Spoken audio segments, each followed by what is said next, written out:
دنیا میں کئی طریقے ایسے ہیں، کئی رواج ایسے ہیں جس میں ہم انسانوں پہ ظلم کرتے ہیں، صاحب اپنے ملازموں پہ ظلم کرتے ہیں، ٹھیک ہے، جس طرح ہمارا زمیندارہ کلچر ہے ہم اپنے سیڑھیوں پہ ظلم کرتے ہیں۔ اللہ تعالیٰ ایک وقت تک ظالم کو مہلت دیتا ہے۔ اب یہاں پہ یہ بات سمجھیے کہ مہلت کا مطلب یہ نہیں اللہ اس لیے مہلت دیتا ہے کہ ظلم کر لے اور ظلم کر لے، ظلم کرنے کے لیے مہلت نہیں دیتا، مہلت اس لیے دیتا ہے کہ بندے تجھے زندگی دے دی۔ حضور نے فرمایا، یہ حدیث پاک، حضور نے فرمایا دو لوگ محروم رہیں گے، ایک وہ بندہ جو کسی مسلمان کے لیے ظالم ہوگا، کسی کا حق مارے، اور دوسرا بندہ نبی کریم صلی اللہ علیہ وسلم نے فرمایا کہ وہ جو قیامت کا دن ہوگا نا، اس دن ظالموں کا کوئی معذرت قبول نہیں کی جائے گی، کوئی معافی قبول نہیں کی جائے گی۔ آج جس کے ساتھ ظلم کمایا آج اس سے معافی مانگ لے، جس کا حق مارا آج معافی مانگ لے، اس دن کوئی کسی قسم کی معذرت فائدہ نہیں دے گی۔ فرمایا بلکہ جس نے ظلم کمایا ہوگا ان پر قیامت کے دن جس پہ ظلم بیتتا ہے وہ بتا نہیں سکتا کہ ظلم کیا ہوتا ہے، جو ظلم کا شکار ہوتا ہے وہ کسی کو سمجھا نہیں سکتا کہ ظلم کیا ہے۔ اگر ظلماً کسی نے کسی کو زخمی کر دیا، وہ زخم تو دکھا سکتا ہے لیکن زخم کی تکلیف کی شدت بیان نہیں کر سکتا۔ اگر ظلماً کسی نے کسی کو حق سے محروم کر دیا، وہ اپنے نقصان کا خمیازہ، تخمینہ، اندازہ وہ تو بتا سکتا ہے، لیکن جو اس کا نقصان ہوا اس نے وہ کرچی کرچی کر کے جو جوڑا تھا، بنایا تھا،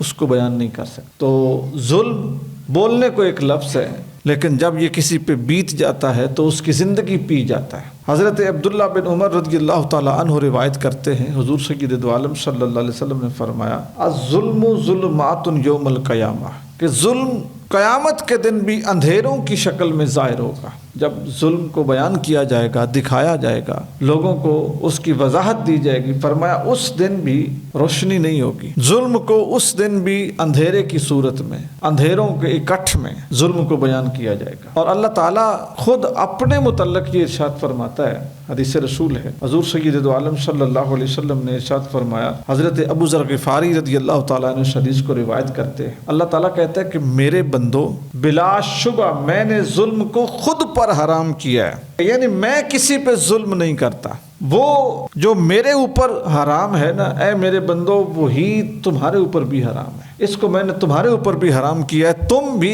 کسی پر ظلم نہ کرو۔ ان اللہ لا یظلم مثقال ذرہ، اللہ کہتا ہے کہ میں کسی پر ایک جو ذرہ ہے نا، ذرہ برابر بھی میں کسی پہ ظلم نہیں کرتا۔ اور پھر فرمایا ان اللہ لیس بظلام للعبید، اللہ تعالیٰ اپنے بندوں کے لیے ظالم نہیں ہے۔ بسا اوقات جب ہمارے اوپر، ہمارے جو دیہاتی کلچر کا ایک رواج ہے، ہماری جو عورتیں ہیں ان پڑھ، ہمارا جب کوئی نقصان ہوتا ہے نا تو نعوذ باللہ بے صبری میں ایسے لفظ بولے جاتے ہیں، وہ کہہ دیتی ہیں کہ ہمیں اجاڑنے والا کوئی اور نہیں ہے، نعوذ باللہ ہمیں اللہ نے اجاڑ دیا ہے، ہمارے اوپر یہ جو ظلم کے پہاڑ ٹوٹے ہیں کسی اور نے نہیں توڑے، اللہ کی طرف سے ہوا ہے۔ اولاد بچپن میں فوت ہو گئی، خامند فوت ہو گیا جوانی میں، مکان کا کوئی نقصان ہو گیا، کاروبار کا نقصان ہو گیا، تو یہ بے صبری کے الفاظ ہیں، ہم ظلم کی نسبت اللہ کی طرف کرتے ہیں۔ اللہ تعالیٰ نے قرآن مجید فرقان حمید میں کئی موقعوں پہ یہ فرمایا ہے کہ میں رحمان ہوں، میں رحیم ہوں، میں معاف کرنے والا ہوں،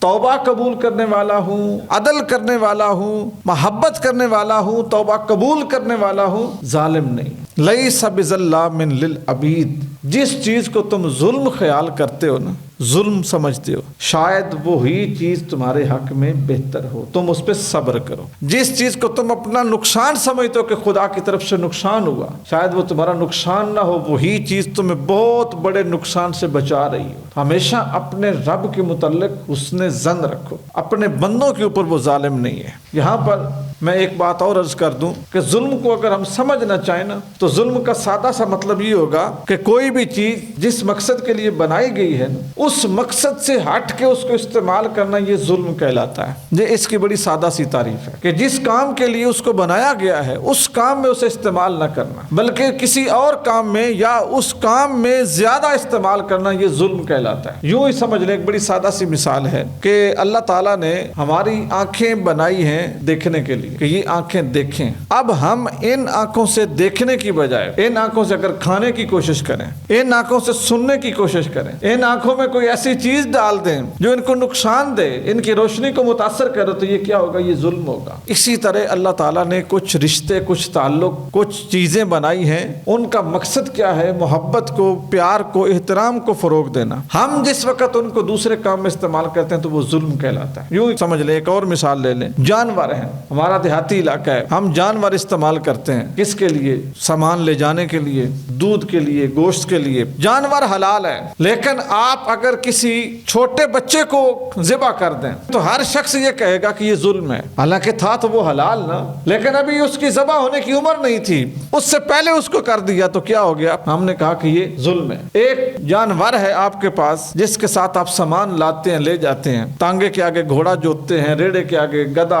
کھچر اس کو جوتتے ہیں, یا چارہ لانے کے لیے آپ گدھا استعمال کرتے ہیں, اس کے اوپر آپ بوریاں لاتے ہیں. اچھا, اس کی کیپیسٹی ہے اٹھانے کی 2 بوریاں یا 4 بوریاں, یا تانگے کے پیچھے آپ بیٹھے ہوئے ہیں تو تانگے کے اوپر سواریاں بیٹھتی ہیں 5 یا 6, آپ بٹھا دیتے ہیں 10 بندے اور پھر گھوڑے کو چابک مارتے ہیں کہ اس کو لے کے چل, تو یہ کیا ہوگا؟ یہ ظلم ہوگا. اسی طرح گھروں میں جانور رکھے ہوئے ہیں, پالتو جانور ہیں, بھینس رکھی ہوئی ہے, گائے رکھی ہوئی ہے. اب سردیوں کا موسم آ رہا ہے, اس نے بول کے تو کیوں نہیں کہنا مجھے سردی ہے, لیکن آپ جس ڈھارے میں یا جس کوڑ میں یا جس چھنی کے نیچے اس کو باندھتے ہیں, آپ اس کو سردی سے بچانے کا انتظام ہی نہیں کرتے. اور جو ککر ہے, ٹھنڈ ہے, دھند ہے, ٹھنڈی یخ ہوا ہے, وہ اس کے جسم کو چھلنی کرتی رہتی ہے. آپ نے اس کی حفاظت کا انتظام نہیں کیا, اس کو اہمیت نہیں دی, تو یہ کیا ہے؟ یہ ظلم ہے. اسی طرح دھوپ ہے, ہماری ضرورت ہے, دھوپ ہماری ضرورت ہے, ہم دھوپ میں بیٹھتے ہیں, پسند کرتے ہیں. اگر آپ جانوروں کو دھوپ میں نہیں بٹھاتے, ان کو دھوپ میں نہیں لاتے, یہ بھی ظلم ہے. ان کو وقت پہ پانی نہیں دیتے, چارہ نہیں دیتے, اور سردیوں میں ان کے نیچے وہ کیا کہتے ہیں؟ سوک نہیں ڈالتے, ان کے فرش کو خشک نہیں کرتے, تو وہ سردی میں ٹھٹھرتے رہتے ہیں. یہ ساری چیزیں کیا کہلائیں گی؟ یہ ظلم کہلائیں گی. حضور سید دو عالم صلی اللہ علیہ وآلہ وسلم سے ایک جانور کے متعلق ایک بات ہے کہ آقا کریم صلی اللہ علیہ وسلم اپنے اصحاب کی مجلس میں بیٹھے ہوئے تھے, ایک اونٹ آیا دوڑتا ہوا, اونٹ بے زبان عرب کا جانور, اونٹ دوڑتا ہوا آیا اور حضور کے قدموں کے اوپر اپنی زبان اس نے حضور کے قدم چاٹنا شروع کر دیے, چومنا شروع کر دیے, زبان رولنا شروع کر دی. نبی پاک صلی اللہ علیہ وسلم نا اس کا وہ عمل انداز دیکھتے رہے, اور ساتھ ساتھ نا وہ منہ سے کچھ نہ کچھ بلبلاتا, بولتا, آواز نکالتا. صحابہ سے حضور نے پوچھا, فرمایا تمہیں پتہ ہے یہ کیا کہہ رہا ہے؟ جانتے ہو یہ کیا کہہ رہا ہے؟ اللہ کے رسول ہمیں تو نہیں پتا یہ کیا کہہ رہا ہے. جو مالک ہوتا ہے نا, مالک بھی بسا اوقات کسی جانور کی بولی, اس کی ادا اور اس کے انداز کو سمجھ جاتا ہے. جس نے جانور رکھا ہوتا ہے نا وہ سمجھ جاتا ہے, پرائے کو نہیں پتا چلتا بالکل بھی کہ یہ جانور کیا کہہ رہا ہے. مالک کو پتا ہوتا ہے کہ اس وقت اگر یہ اس طرح بول رہا ہے نا تو اس کو پیاس لگی ہوئی ہے, اس کو کوئی درد ہے, یہ تھکا ہوا ہے. مالک سمجھتا ہے. نبی کریم صلی اللہ علیہ وسلم کے پاس وہ جانور آیا اور اس نے وہ جیب جو ہے نا وہ لگانا شروع کر دی, ساتھ ساتھ بولنے لگا. تو حضور نے پوچھا تمہیں پتا ہے کیا کہتا ہے؟ اللہ کے نبی نہیں پتا. نبی کریم صلی اللہ علیہ وسلم نے ارشاد فرمایا, یہ مجھ سے اپنے مالک کی شکایت کر رہا ہے. مالک اس کا کوئی اور تھا, لیکن وہ آیا تھا حضور کے پاس کہ مالک کونین تو حضور ہیں, سرکار کل جہان کے مالک ہیں. آیا شکایت لگانے, اللہ کے رسول پانی نہیں دیتا, چارہ نہیں دیتا, چھاؤں میں نہیں باندھتا, مجھے تھکاوٹ نہیں اتارنے دیتا, کام زیادہ لیتا ہے اور مجھے چارہ پانی تھوڑا دیتا ہے. حضور نے فرمایا یہ شکایت کر رہا ہے. اس کے مالک کو بلایا رسول پاک صلی اللہ علیہ وسلم. جب وہ آیا نا تو حضور نے سخت انداز میں اس کو جھڑکا, تنبیہ فرمائی. فرمایا اس بے زبان جانور کے معاملے میں اللہ سے ڈرو, اس کے معاملے میں اللہ تعالیٰ سے ڈرو. تجھ سے پوچھا جائے گا کہ یہ بے زبان جانور یہ تیری محنت کے لیے, مشقت کے لیے, تیری خدمت کے لیے تھا, تو نے اس کے ساتھ کتنا اچھا کیا اور کتنا برا کیا. تو دوستان گرامی, اس میں ایک سبق جو ہے نا وہ ہمارے لیے یہ بھی موجود ہے کہ ہم نے بھی جانور رکھے ہوئے ہیں, بکریاں ہیں, بھیڑے ہیں, گھروں میں کبوتر ہیں, طوطے ہیں, پالتو پرندے ہیں, کتنا کچھ رکھا ہوا ہے, بلیاں ہیں. رکھنا کوئی کمال نہیں ہے. ہم پنجابی میں کہتے ہیں فلانے مجھی رکھی ہیں تو وہ نال یاد ہیں دنیا رکھی ہیں. جب کسی کا بتاتے ہیں نا کہ فلانے کو 5 مجھیں دا مجھی, تو یہ کہہ کے نا فلانے دا مجھی رکھی ہیں, تو اگر اس کی سامنا نہ ٹھیک ہو تو ساتھ ہی کہہ دیتے ہیں وہ اس دا مجھی رکھی ہیں پر ایس دنیا رکھی ہیں. تو صرف رکھیں نہیں, کم کر لیں, لیکن یہ ہے کہ ان کے اوپر بھی ظلم نہ کریں اور ان کے آرام کا, سکون کا, ان کی جو زندگی ہے اس کا پورا خیال رکھیں. اس لیے اللہ تعالیٰ فرماتا ہے کہ اے لوگوں, میں نے اپنے اوپر بھی ظلم کو حرام کیا کہ میں بھی کسی پہ ظلم نہیں کرتا, اور میں نے تمہارے اوپر بھی ظلم کو حرام کیا کہ تم بھی کسی کے اوپر ظلم نہ کرو. نہ کوئی بڑا کسی چھوٹے پہ کرے، نہ کوئی حکمران اپنی رعایا پہ کرے، نہ کوئی زور آور کسی زیر دست پہ کرے، نہ کوئی امیر کسی غریب پہ کرے، نہ کوئی بادشاہ کسی اپنی جو ہے نا اس کی مملکت اس کے رہنے والے باسیوں پہ کرے۔ کوئی شخص کسی پر ظلم نہ کرے، اس لیے کہ جو ظالموں کا انجام ہے نا وہ بڑا سخت۔ یہاں پہ ایک حدیث پاک میں آپ کو عرض کرنا بہت مناسب سمجھتا ہوں۔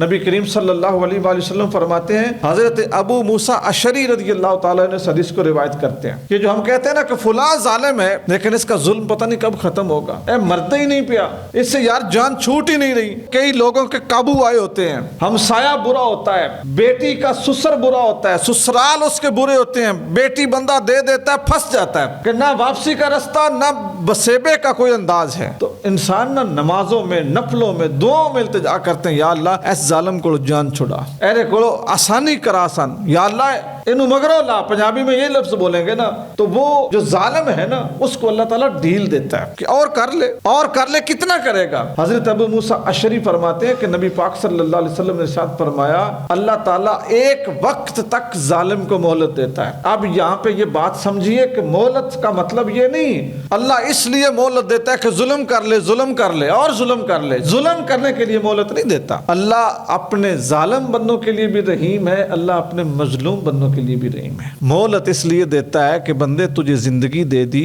وقت دے دیا، توبہ کر لے۔ یہ جو ہم کہتے ہیں نا کہ ظالم کی رشی ڈھیلی ہو جاتی ہے، ڈھیلی اس لیے نہیں ہوتی کہ اور ظلم کما لے، ڈھیلی اس لیے ہوتی ہے کہ میرے بندے موقع ہے، میرے ان لوگوں سے معافی مانگ لے، میرے بندوں سے معافی مانگ لے، جن کا حق مارا ہوا ہے نا ان سے بخشوا لے، ٹھیک ہے۔ اگر تو نہیں بخشوائے گا تو پھر کیا؟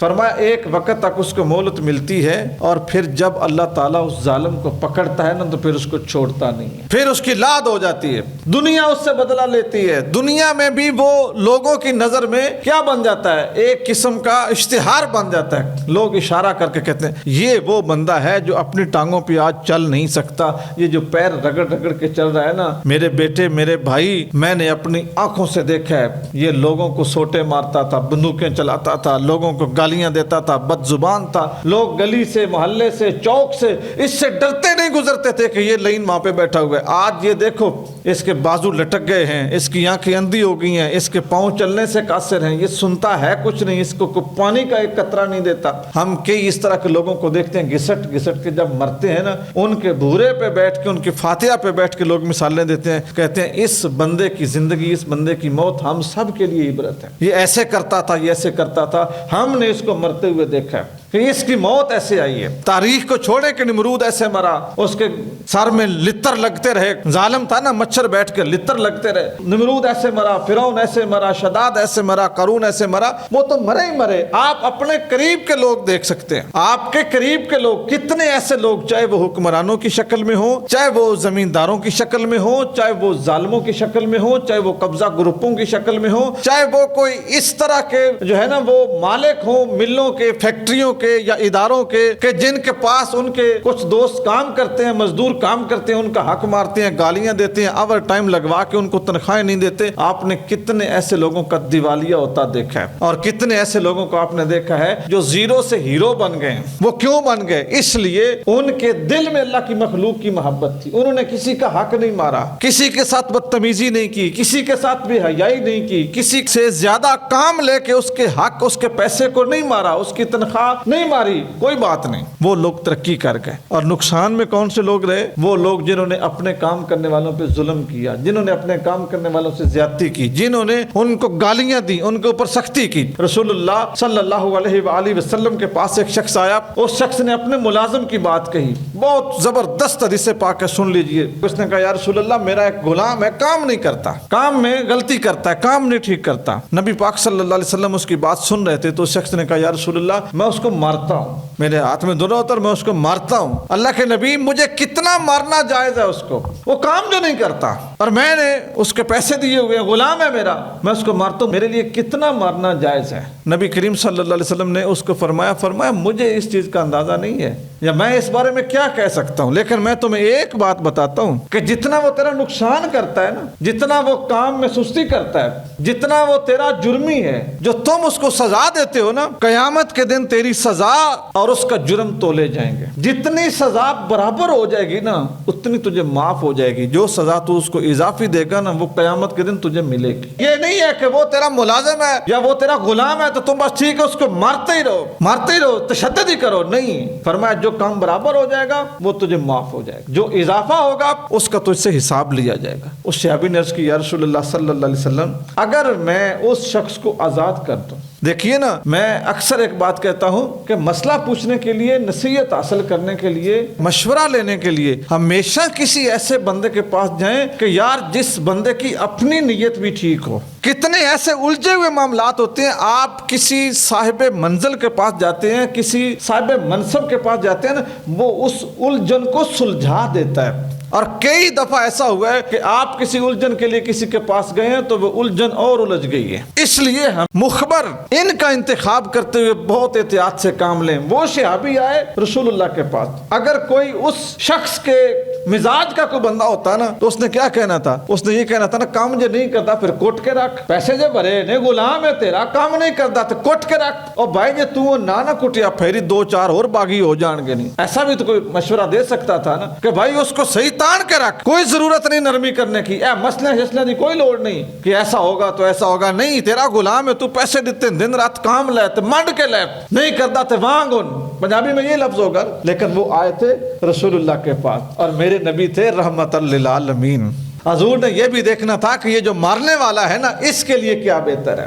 حضور نے یہ بھی دیکھنا تھا کہ جو مار کھانے والا ہے نا اس کے لیے کیا بہتر ہے. تو حضور نے فرمایا پہلے تو کام تولا جائے گا. تم جو مارتے ہو نا اور وہ غلطی کرتا ہے، وہ جرم کرتا ہے، تیرا نقصان کرتا ہے، پہلے نقصان اور تیری سزا تولے جائیں گے. جو برابر ہو جائے گا اس سے اوپر اگر تیری سزا بچ گئی تو اس سزا کا حساب تجھے دینا ہوگا. اگر اس کے جرم بچ گئے تو اس کا حساب اسے دینا ہوگا. اب جب اس بندے نے سنا نا اور اس نے وہ ساری ترکڑی تولی تو اس نے یہ سوچا کہ میں تو جب مارنے پہ آتا ہوں جب چھڑوانے والا کوئی نہ ہو اور بندے کو حق ہو مارنے کا تو کون ہے جس کا غصہ ٹھنڈا ہو. ہمیشہ انسان وہاں پہ کمپرومائز کرتا ہے جہاں پہ اس کو کچھ آگے سے نقصان کا یا آگے سے کچھ اس کو رکاوٹ ریزسٹنس ہوتی ہے. جہاں پہ کوئی روکنے والا نہ ہو بندہ نہیں رکتا. اس نے حضور سے پوچھا، اللہ کے نبی اگر میں اس کو آزاد کر دوں؟ پھر حضور نے فرمایا اگر تم اس کو آزاد کر دو گے نا اللہ تعالیٰ تیرے اگلے پچھلے سارے گناہ معاف کر دے گا.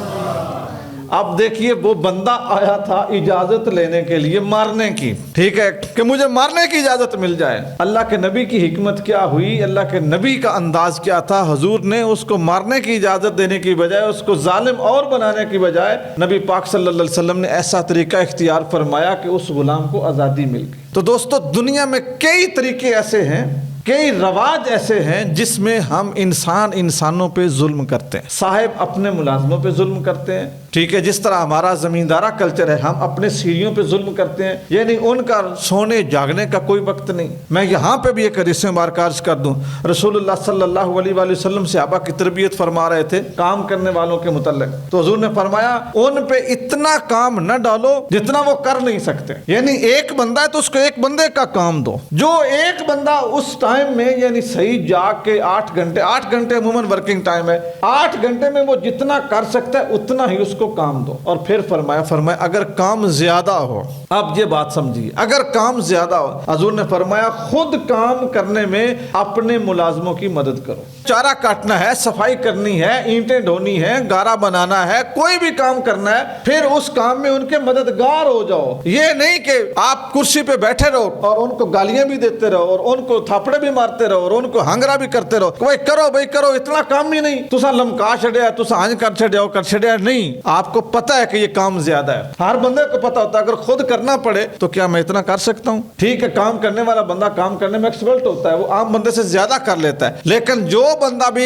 ایک بندے سے اس کی کیپیسٹی سے زیادہ کام لیتا ہے نا، ایمانداری کی بات یہ کہ اس کا ضمیر اسے بتا رہا ہوتا ہے کہ بھائی یہ ایک بندے کا کام نہیں جو آپ اس سے لے رہے ہو. اس لیے جب بھی آپ کسی سے یہ کام لینے لگے تو پھر یہ دیکھیں کہ میں اس سے جو کام لے رہا ہوں کیا ایک بندے کا کام ہے. اگر تو وہ ایک بندے کا کام ہو پھر ٹھیک ہے. اگر ایک بندے کے کام سے زیادہ اور آپ دوسرا بندہ افورڈ نہیں کر سکتے اور 1 دن کا کام ہے، 2 دن کا کام ہے، 3 دن کا کام ہے تو پھر اپنے اس بندے کے ساتھ لگ جائیں. نبی کریم صلی اللہ علیہ وآلہ وسلم اپنے غلاموں کے ساتھ، اپنے ملازموں کے ساتھ، رسول اللہ خود کام کیا کرتے تھے، اپنی بیویوں کے ساتھ بھی حضور کام کیا کرتے تھے، گھر کے کام کیا کرتے تھے. صحابہ کو حضور فرماتے تھے تم میں سب سے بہتر وہ ہے جو اپنے گھر والوں کے لیے سب سے بہتر ہے. اور پھر حضور فرماتے تم سب سے اپنے گھر والوں کے لیے میں بہتر ہوں, ان کو وقت پورا دیتا ہوں, ان کے اوپر کوئی اضافی ڈیمانڈ کام کی وہ نہیں کرتا, جو کچھ گھر میں پکا ہوتا ہے. ہمارے کئی لوگ جو ہے نا اپنی بیویوں کو اس وجہ سے بھی ذہنی ٹارچر کرتے رہتے ہیں کہ تم وہ چیز بناتی ہو جو مجھے پسند نہیں ہے,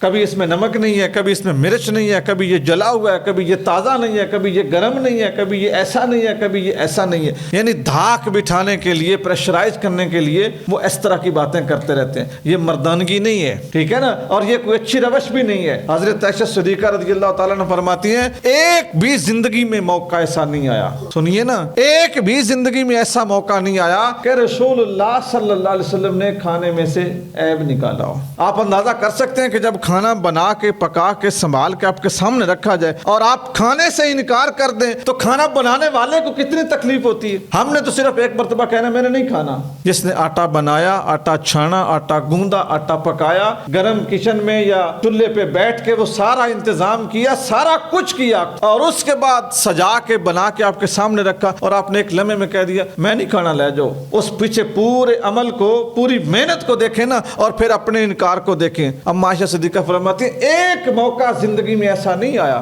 رسول اللہ صلی اللہ علیہ وآلہ وسلم نے انکار کیا ہو, حضور نے ناپسند فرمایا. ہاں فرماتی ہیں کہ کچھ چیزیں رسول اللہ کو پسند تھیں, حضور رغبت کے ساتھ کھاتے تھے. کدو شریف کا سالن حضور رغبت کے ساتھ کھاتے تھے. بکرے کے سینے کی جو بوٹیاں تھیں اس کا گوشت نبی پاک صلی اللہ علیہ وسلم رغبت کے ساتھ کھاتے تھے. جو چیز حضور کو پسند نہ ہوتی, طبیعت نہ ہوتی, اس وقت پسند نہ کرتے, نبی پاک صلی اللہ علیہ وسلم اس سے کراہت کا اظہار نہیں کرتے تھے, ناپسندیدگی کا اظہار نہیں کرتے تھے. کھاتے نہیں تھے, ایک طرف کر دیتے, تھوڑا کھا لیتے, لیکن کبھی حضور نے کھانے میں سے عیب نہیں نکالا. تو ہم تو جو کچھ گھر میں لا کے دیتے ہیں وہی ہمارے خاتون خانہ ہمیں بنا کے دینا ہے نا. اور پھر دوسری چیز یہ ہے کہ یہاں پہ جو چونکہ ظلم کی بات ہو رہی ہے, ہم بطور مرد بسا اوقات اپنی بیٹیوں کے لیے, بہو کے لیے, اپنی بیوی کے لیے بڑے ظالم ثابت ہوتے ہیں. اور آپ نے اپنے دیہاتی کلچر میں کتنے ایسے لوگوں کو دیکھا ہوگا نعوذ باللہ اپنی بیویوں کو وہ ماں بہن کی گالیاں دیتے ہیں. اور کس چیز پہ دیتے ہیں؟ چھوٹی چھوٹی غلطیوں پہ, چھوٹی چھوٹی غلطیوں پہ. ایک چیز بر وقت ملی نہیں ہے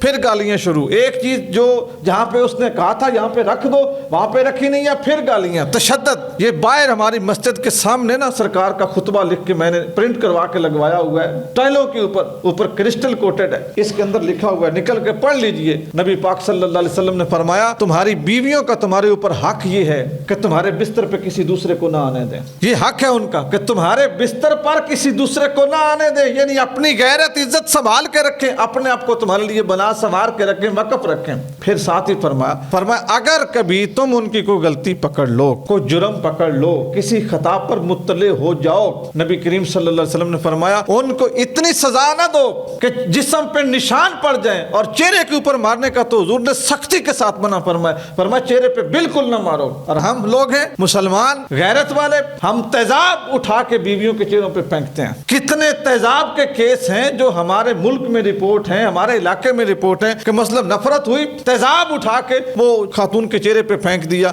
اس کا چہرہ جل گیا, مسخ ہو گیا. ہم نے جیتی جاگتی ایک عورت کے چہرے کو بگاڑ کے رکھ دیا اور ہم نے اس کو اپنی مردانگی کا اظہار سمجھا. یہ خاوند کا حق نہیں ہے, یہ خاوند کا معیار بھی نہیں ہے. میں اکثر طلاق کے معاملے میں بھی کہتا ہوں, میں کہتا ہوں جن گھروں میں طلاق ہو جاتی ہے نا, ہمارا معاشرہ تو کہتا ہے نا کہ یہ عورت ہے اس کو طلاق ہو گئی تھی. میں اپنا پوائنٹ آف ویو دیتا ہوں کہ طلاق یہ عورت کا فیلئر نہیں ہے, طلاق یہ عورت کا نقص نہیں ہے, طلاق یہ عورت کا جو ہے نا اس کا جرم نہیں ہے. طلاق اس کی ساری ذمہ داری مرد پہ آتی ہے جو اپنا گھر ہی نہیں سنبھال سکا. کیسا سربراہ ہے, کیسا حاکم ہے, کیسا بادشاہ ہے, کیسا اپنے گھر کا نگہبان ہے کہ جس سے اپنا گھر نہیں سنبھالا گیا. طلاق سب سے پہلا فیلئر مرد کا ہے, عورت کا نہیں ہے. لیکن ہمارا معاشرہ جس عورت کو طلاق ہو جاتی ہے اس کو مشکوک نظروں سے دیکھتا ہے, اس کو طلاق ہوگی. پتہ ہے آپ کو کیوں ہوئی؟ گھر والوں نے تو شادی کی تھی انسان سمجھ کے, وہ حیوان نکل آیا, بھیڑیا نکل آیا, جانور نکل آیا, پتہ نہیں اس کے اندر انسانیت کے جو لبادے میں اندر سے کیا کچھ نکلا, تو اس بیچاری نے طلاق لے لی. طلاق عورت کا فیلئر نہیں ہے, یہ مرد کا ہوتا ہے. تو گھر کو سنبھالنا,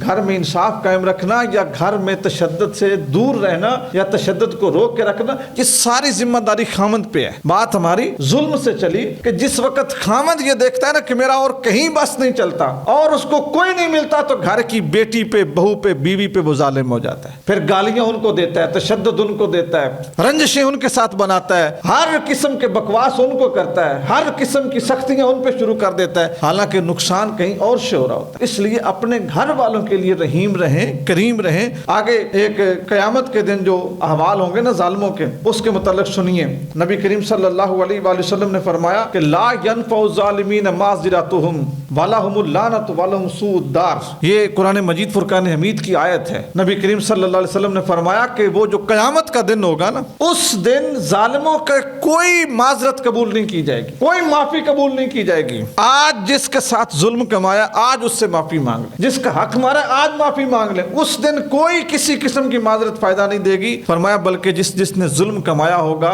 ان پر قیامت کے دن اللہ تعالیٰ کی لعنت ہوگی اور وہ ہر قسم کی سفارش سے محروم رہیں گے. حضور سید دو عالم صلی اللہ علیہ وآلہ وسلم سے صحابہ نے پوچھا یا رسول اللہ آپ کی شفاعت, سفارش, گناہوں کی بخشش. حضور نے فرمایا, یہ حدیث پاک, حضور نے فرمایا دو لوگ محروم رہیں گے. ایک وہ بندہ جو کسی مسلمان کے لیے ظالم ہوگا, کسی کا حق مارے گا کسی بھی طرح, عزت بھی حق ہے, پیسہ بھی حق ہے, دولت بھی حق ہے, امانت بھی حق ہے. اور دوسرا بندہ حضور نے فرمایا جو اپنے رشتہ داروں کے ساتھ تعلق توڑے گا, چھوٹی چھوٹی باتوں پہ تعلق توڑ دیتے ہیں, کہے گا میری اس کے ساتھ کوئی لین دین نہیں ہے, میری بنی بکھری, میرا گھر وکھرا, ہماری پنجابی میں ہم کہتے ہیں ساڑیاں قبراں بکھریاں. فرمایا تعلق توڑنے والا اور دوسرا ظلم کرنے والا. ایک حدیث پاک میں کثرت کے ساتھ شراب پینے والا, زنا کرنے والا, یہ ان لوگوں کا بھی شامل کیا گیا, لیکن زیادہ احادیث اس بات کے اوپر ہے. حضور نے فرمایا شفاعت سے محروم رہیں گے. اس لیے یہاں پہ فرمایا گیا ہے کہ کوئی معذرت قبول نہیں, صرف لعنت ہے ان لوگوں کے لیے جو ظلم کمائیں گے. تو عزیزان گرامی, میں آخر میں صرف یہ عرض کروں گا کہ کسی شخص کو اس شک میں نہیں رہنا چاہیے کہ پتہ نہیں میرا یہ ظلم ہے یا نہیں. انسان ہمیشہ اپنے اوپر دوسروں کو قیاس کرے نا کہ اگر کوئی میرے ساتھ یہ کرتا تو میرا ریئیکشن کیا ہوتا. تو ہر چیز کلیئر ہو جاتی ہے. جو چیز آپ اپنے لیے پسند نہیں نہ کرتے وہ کسی مسلمان کے لیے پسند نہ کریں. جو چیز آپ اپنی بیٹی کے لیے پسند نہیں نہ کرتے وہی چیز اپنی بیوی کے لیے بھی پسند نہ کریں, کیونکہ وہ بھی کسی کی بیٹی ہے جو آپ کا گھر بسانے آئی ہے. جو چیز آپ اپنی بہن کے لیے پسند نہیں نہ کرتے وہ اپنی بہو کے لیے بھی پسند نہ کریں. اپنی بیٹی اور بہو, اپنی بیوی کے لیے اگر آپ عزت پسند کرتے ہیں, بیٹی کے لیے, بہن کے لیے, تو اپنی بیوی کے لیے بھی کریں. یعنی آپ ہر موقع پہ اپنے لیے جو اچھا سمجھتے ہیں نا وہ دوسرے کے لیے سوچیں تو آپ ظلم سے باز رہیں گے. آپ کہیں گے کہ نہیں میرے لیے سارے حقوق ہیں باقی کے لیے کچھ بھی نہیں ہے, تو پھر آپ ظالم کہلائیں گے. اللہ تعالی ہم سب کو ایسا انسان بنائے قیامت کے دن اس کے محبوب صلی اللہ علیہ وسلم کو پسند آ جائیں. آمین وما علینا الا